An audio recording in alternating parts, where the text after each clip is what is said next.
buenos días, buenas tardes, buenas noches. Según el horario de su país, les habla el profesor Javier Tobar de la Fundación Central de las Escrituras y del grupo de Facebook llamado Arqueología del Libro de Mormón, para llevar a cabo otro programa más titulado El escenario mesoamericano del Libro de Mormón. Bienvenidos a nuestro octavo programa y en esta ocasión analizaremos brevemente algunos versículos del segundo libro de Nefi, los capítulos 6 al 10.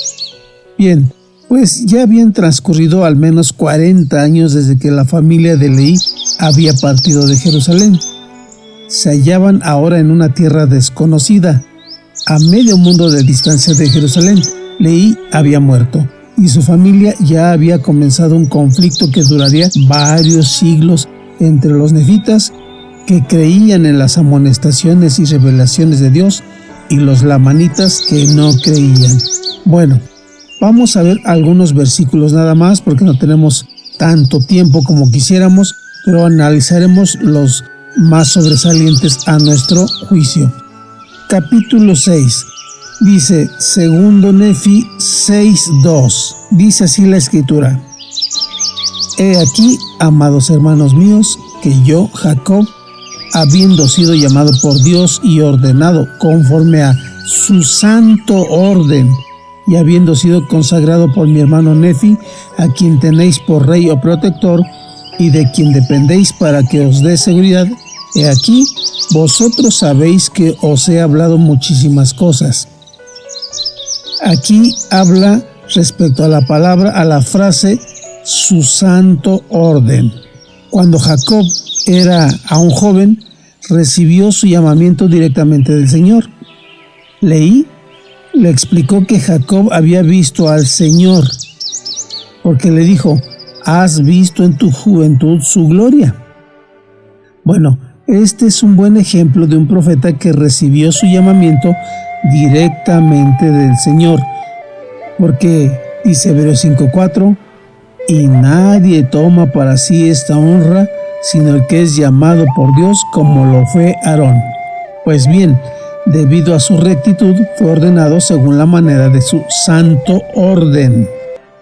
La frase su santo orden recuerda el nombre completo del sacerdocio de Melquisedec, o el santo sacerdocio según el orden del Hijo de Dios.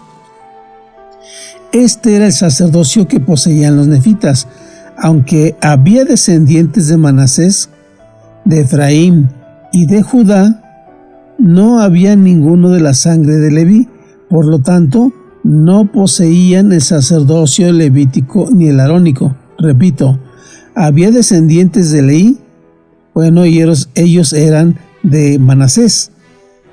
También había descendientes de Ismael, ellos traían la sangre de Efraín, y también había mulequitas y ellos traían la sangre de Judá. Por eso digo que no había ninguno de la sangre de Leví. Por lo tanto, no poseían el sacerdocio levítico ni el arónico. Por cierto, Bruce R. McConkie dice que debe notarse que aquellos sacerdotes y maestros consagrados entre los nefitas no estaban recibiendo oficios en el sacerdocio menor, porque no había sacerdocio arónico entre los nefitas desde el tiempo en que Leí salió de Jerusalén hasta el ministerio de Cristo entre ellos. Por otro lado, en 2 Nefi 6:4 dice lo siguiente, qué interesantes palabras. Y ahora bien, he aquí, quisiera hablaros acerca de cosas que son y que están por venir. Por tanto, os leeré las palabras de Isaías. Y son las palabras que mi hermano ha deseado que os declare, y os hablo para vuestro fin, para que conozcáis y glorifiquéis el nombre de vuestro Dios. Esta es la escritura de 2 Nefi 6:4, y el diccionario bíblico dice que Isaías es el profeta más citado de todos, y Jesús, Pablo, Pedro y Juan lo citaron con más frecuencia que cualquier otro profeta del Antiguo Testamento. Isaías también fue en el Libro de Mormón y en Doctrina y Convenios, fue citado mucho, más que cualquier otro profeta. el Señor dijo a los nefitas que grandes son las palabras de Isaías y que todas las cosas que Isaías habló acerca de la casa de Israel y de los gentiles se cumplirían. Esto lo dijo en 3 Nefi 23, 1 al 3. Bueno, el lector de hoy no tiene mejor comentario escrito ni guía para entender a Isaías que el Libro de Mormón y Doctrina y Convenios. A medida que uno entienda mejor estas obras, entenderá mejor a Isaías. Y a medida que uno entienda mejor a Isaías, comprenderá más plenamente la misión del Salvador y el significado del convenio que hizo sobre Abraham y su descendencia, por el cual todas las familias de la tierra serán bendecidas. Ahora en el capítulo 7, ahora leamos el capítulo 7 donde Jacob continúa leyendo en Isaías. Esto se encuentra en 2 Nefi 7:5 que dice: El Señor Dios me abrió el oído y no fui rebelde ni me torné atrás. Pues bien, el significado aquí es de que el Señor había dado a Isaías y a Jesucristo llamados específicos al hablarles, abriéndoles así los oídos. Después de recibir sus llamados del Señor, tenían la opción de rechazar o aceptar sus responsabilidades. Al igual que Jonás, podrían haber huido, pero ambos eligieron ser obedientes y no darle la espalda al Señor. Entonces, las imágenes de Isaías también son apropiadas para nosotros. Todos nacemos en un mundo carnal, esencialmente sordos espiritualmente, porque la gente mundana tiene un corazón duro y con los oídos oyen pesadamente, como dice Hechos 28:26. Pues bien, para oír las cosas del Espíritu, debemos ser humildes y obedientes. Cuando lo somos, el Señor literalmente nos abre los oídos a la verdad. Por eso, Jesús exhortó repetidamente a sus oyentes diciendo: el que tiene oídos para oír, que oiga. Cuando este proceso se complete, podremos declarar como lo hizo Isaías: el Señor Dios me abrió el oído y no fui rebelde. Ahora leeremos 2 Nefi 7, del 7 al 9, y dice así: porque el Señor Dios me ayudará, de modo que no seré confundido, por eso he puesto mi rostro como pedernal, y sé que no seré avergonzado. Y el 8, y el Señor está cerca y me justifica, ¿quién contenderá conmigo? Prestémonos juntos, ¿quién es mi adversario? Acérquese a mí y yo lo heriré con la fuerza de mi boca. El 9, porque el Señor Dios me ayudará, y todos los que me condenen, he aquí, todos envejecerán como ropa de vestir, y la polilla se los comerá. Qué interesantes versículos acabamos de leer. Porque el Señor Dios me ayudará, dice al inicio, y es imposible saber en qué estaba pensando Jesús mientras se burlaban brutalmente de él. Tal vez Isaías tuvo una visión de la mentalidad del Señor. Tal vez el maestro pensó en este pasaje mientras lo golpeaban los romanos. Porque el Señor Dios me ayudará. Bien, en el capítulo 8 tenemos grandes cosas como todo ese libro de Mormón. Ahí está la segunda venida de Cristo, que es la que marcará el comienzo del gran milenio. Durante este bendito periodo, la autoridad divina será administrada desde dos grandes ciudades, la Nueva Jerusalén y la Antigua Jerusalén. Este capítulo cuenta la historia de la redención de estas dos grandes ciudades. Los versículos 1 al 16 hablan en general de Sión, la Nueva Jerusalén, esa gran ciudad que aún está por construirse en el continente americano, y los versículos del 17 al 23 hablan de la redención de la Antigua Jerusalén. De 2 Nefi 8:2. Mirad a Abraham vuestro padre y a Sara que os dio a luz, porque lo llamé a él solo y lo bendije. Así dice 2 Nefi 8:2. Y bueno, miraremos a Abraham nuestro padre y a Sara que nos dio a luz, porque si somos de Cristo, entonces somos descendientes de Abraham y herederos según la promesa. ¿Cómo fue entonces con Abraham? Se dice que él es el padre de los fieles y la gran cabeza de la iglesia en los días de los patriarcas y la cabeza de aquellos que han sido adoptados por el pacto de Jehová por medio de la sangre de su Hijo unigénito.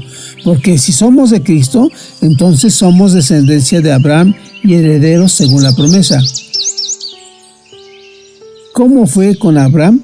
¿Agradó a Dios? Bueno, Jehová prometió a Abraham, por ser tan obediente, que su descendencia y todas las naciones de la tierra serían bendecidas como modelo de piedad, y con la gran cabeza de la iglesia, por su fidelidad en guardar los mandamientos de Jehová, él recibió de lo alto esta promesa. Y esto lo tenemos aquí en el libro de Mormón, porque es una de las grandes bendiciones para los lamanitas, que seremos bendecidos grandemente, repito, gracias a la obediencia del patriarca y de nuestro padre Abraham. Según en Nefi 8:3 dice: porque el Señor consolará a Sión, consolará todas sus soledades y tornará su desierto en Edén, y su soledad en huerto del Señor. Allí habrá alegría y gozo, alabanza y voz de melodía. Pues bien, amigos y hermanos, desde la organización de la iglesia, los santos han sido objeto de persecución y ridículo continuo. Aunque estas dificultades pueden haber disminuido últimamente, la suerte de los santos de los últimos días sigue siendo más persecución que adoración. Sin embargo, todas estas inequidades, tanto individuales como colectivas, serán eliminadas. Aquellos santos a quienes se les mandó edificar Sión en la década de 1830 deben haber quedado horrorizados cuando fueron acosados y expulsados de sus hogares en el condado de Jackson. La promesa es y siempre ha sido que el Señor no espera que sus santos sufran para siempre, porque dice este versículo que acabo de leer, dice: porque el Señor consolará a Sión. El Señor les aseguró que con el tiempo derramaría consuelo y bendiciones sobre su pueblo. Incluso el profeta Ezra Benson dijo: vivimos en una época en la que el diablo anda suelto y trabaja entre los santos para frustrar y derribar la obra de Dios, pero no tendrá éxito.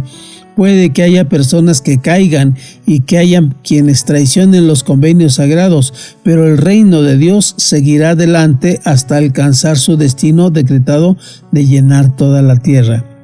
Llevo en mi calendario, dice Ezra Benson, un pasaje de las Escrituras que a veces utilizo para recordarme a mí mismo y a los demás acerca del resultado final de los esfuerzos por destruir la iglesia.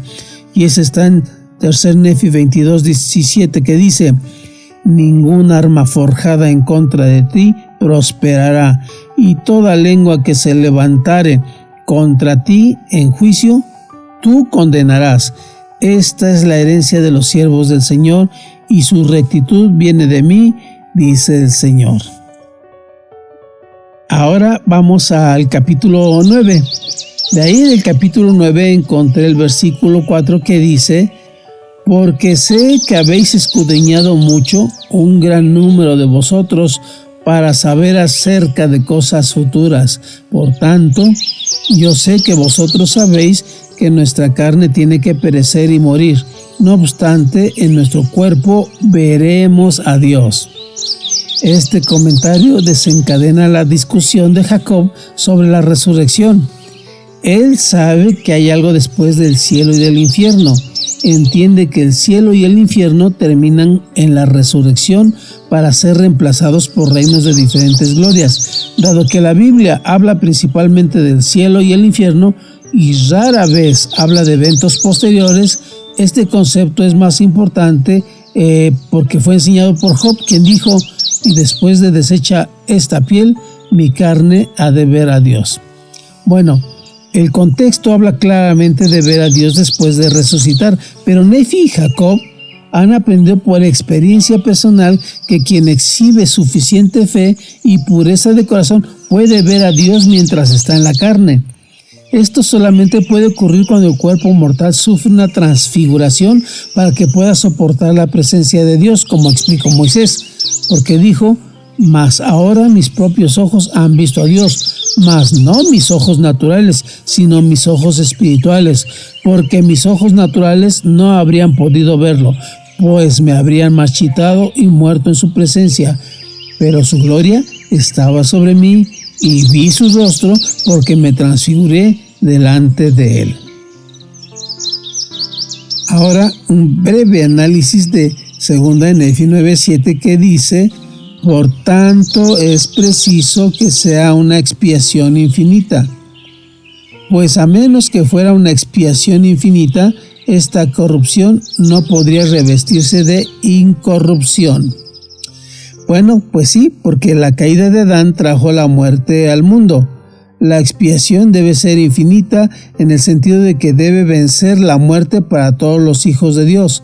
En un sentido más profundo, debe pagar el precio de los pecados que cometen los seguidores de Cristo. A quienes ejercen fe en Él se le da la promesa del perdón de los pecados, pero la expiación infinita significa que no importa cuántos pecados necesiten perdón, no importa cuántas personas recurran al Señor como su Salvador, no importa cuántos errores cometemos, nunca llegará el momento en que el poder del Redentor de la expiación se agote. Esto es una maravilla. No hay límite para el poder de la expiación para salvar almas. No hay límite para el número de almas que pueden recibir vida eterna por medio del nombre del unigénito. No hay límite para el número de pecados que una persona comete antes que el Señor diga: lo siento, ese es uno de más. No, Él nunca va a decir eso. Este concepto es una de las verdades del plan misericordioso de Dios. Un mortal que intenta comprender plenamente el poder de la expiación es como un mortal que intenta comprender el concepto de eternidad, el concepto de una cantidad infinita de materia, en una extensión infinita de espacio, con un número infinito de reinos. Algún día, tal vez podemos comprenderlo en su totalidad. Por ahora, es como dijo Pablo: vemos por espejo, oscuramente, pero entonces veremos cara a cara. En 2 Nefi 9:9 dice que el diablo se disfraza casi como un ángel de luz. Bueno, dice así la escritura: y nuestros espíritus habrían llegado a ser como él, y nosotros seríamos diablos, ángeles de un diablo, para ser separadas de la presencia de nuestro Dios y permanecer con el Padre de las mentiras, en la miseria como él. Sí, iguales a ese ser que engañó a nuestros primeros padres, quien se transforma casi en ángel de luz e incita a los hijos de los hombres a combinaciones secretas de asesinato y a toda especie de obras secretas de tinieblas. Bien, hermanos, esta escritura es importante porque sabemos que Satanás puede imitar a un verdadero ángel en su apariencia, y de esta manera puede convencer a las personas de predicar la doctrina de Satanás mientras creen que están haciendo la obra del Señor.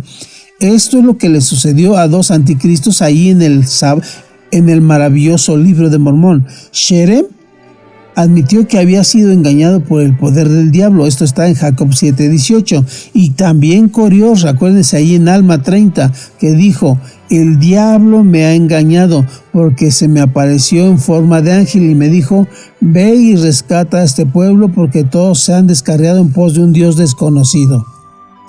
Así que mucho cuidado, hermanos. Los anticristos de este mundo son los grandes engañadores para destruirnos. Vivamos el evangelio en plenitud a fin de no ser engañados. Y por último, en el capítulo 10 tenemos 2 Nefi 10:3, donde dice: su nombre sería Cristo. Y dice así: por tanto, como os dije, debe ser menester que Cristo, pues anoche me dijo el ángel que ese sería su nombre, venga entre los judíos, entre aquellos que son de los más inicuos del mundo, y ellos lo crucificarán, porque así conviene a nuestro Dios, y no hay ninguna otra nación sobre la tierra que crucificaría a su Dios. Pues algunos han criticado el libro de Mormón porque los profetas de ese libro usan el término Cristo y dicen que antes del nacimiento del Salvador esa palabra pues no existía. Así que la palabra Cristo es la forma griega de la palabra hebrea para Mesías y significa literalmente el ungido. Como señalan los críticos, efectivamente esta palabra no se usó en el Antiguo Testamento, pues ahí se utilizaba, por ejemplo, la palabra Shiloh, profeta, santo de Israel, rey, Emanuel, redentor, príncipe de paz, renuevo justo, Mesías, etc. Pero no se utilizó la palabra Cristo. Entonces Jacob, aquí en el libro de Mormón, Jacob del libro de Mormón nos ayuda a entender este aparente anacronismo, pues explica que el ángel del Señor le dijo cuál debía ser su nombre. Y los profetas del libro de Mormón a menudo hablan con claridad sobre la misión y el ministerio de Jesucristo. Sus escritos y profecías fueron inspirados por la revelación directa y el Espíritu de Dios.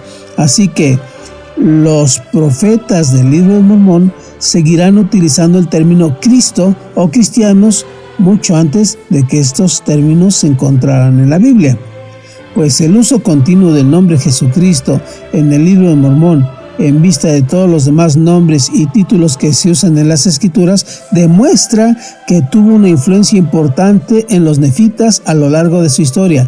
Siglos más tarde, el profeta Benjamín enseñó cuál sería el futuro nombre del Señor, y cuando dijo: y se llamará Jesucristo, el Hijo de Dios, el Padre del cielo y de la tierra, el Creador de todas las cosas desde el principio, y su madre se llamará María. Esto lo encontramos ahí en Mosía 3.8 y también lo podemos ver en Mosía 4.3.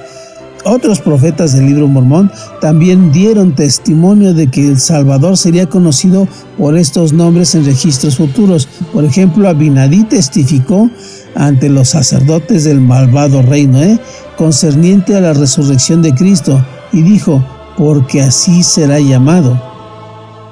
Por otra parte, el profeta Alma, anteriormente uno de los sacerdotes del rey Noé, ¿se acuerdan? Pues él organizó a quienes entraron en el convenio evangélico del bautismo y se les llamó la Iglesia de Dios o la Iglesia de Cristo.